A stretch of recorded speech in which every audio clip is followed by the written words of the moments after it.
উচ্চ মাধ্যমিকে পেয়েছিলেন সেকেন্ড ডিভিশন। কেরিয়ারের শুরুতে গিয়েছেন বোম্বে। স্ট্রাগল পিরিয়ডে করেছিলেন শপিং মলে স্নানও। আজ সেই অভিনেতা কলকাতার বুকে কিনেছেন চারটে ফ্ল্যাট, ছুটিয়ে অভিনয় করছেন বাংলা ধারাবাহিকে। নাম কামিয়েছেন ছোট পর্দার জনপ্রিয় অভিনেতা হিসেবে। রাজা গোস্বামী।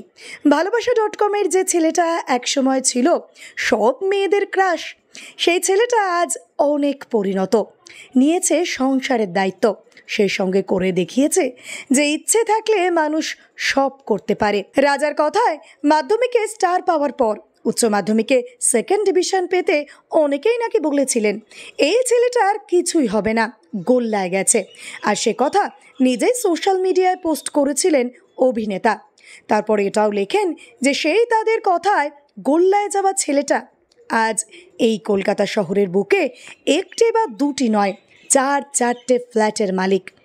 সিরিয়ালের সুবাদে আলাপ হয় মধুবনীর সঙ্গে, তারপর প্রেম পর্ব সেরে বিয়ে করে এবং তাদের এক সন্তানও রয়েছে। সন্তানকে মানুষ করার জন্য মধুবনীকে ছোট পর্দায় দেখা না গেলেও নিয়মিত ব্লগ শেয়ার করে সোশ্যাল মিডিয়ায় বেশ অ্যাক্টিভ থাকে সে। ওদিকে রাজা কিন্তু এখন ছোট পর্দায় চুটিয়ে অভিনয় করে যাচ্ছেন, আর তারা এখন থাকেন তাদের পৈতৃক বাড়িতেই। তবে একটা ফ্ল্যাট নিজেদের জন্য রেখে বাড়িগুলো ভাড়া দিয়েছেন তারা। রাজার কথায় একটা সময় কেরিয়ারের শুরুতে কিছুদিন বোম্বেতে ছিলেন তিনি। সেখানে স্ট্রাগল পিরিয়ডে এমনও দিন গেছে যেদিন শপিং মলে যেতেন স্নান করতে।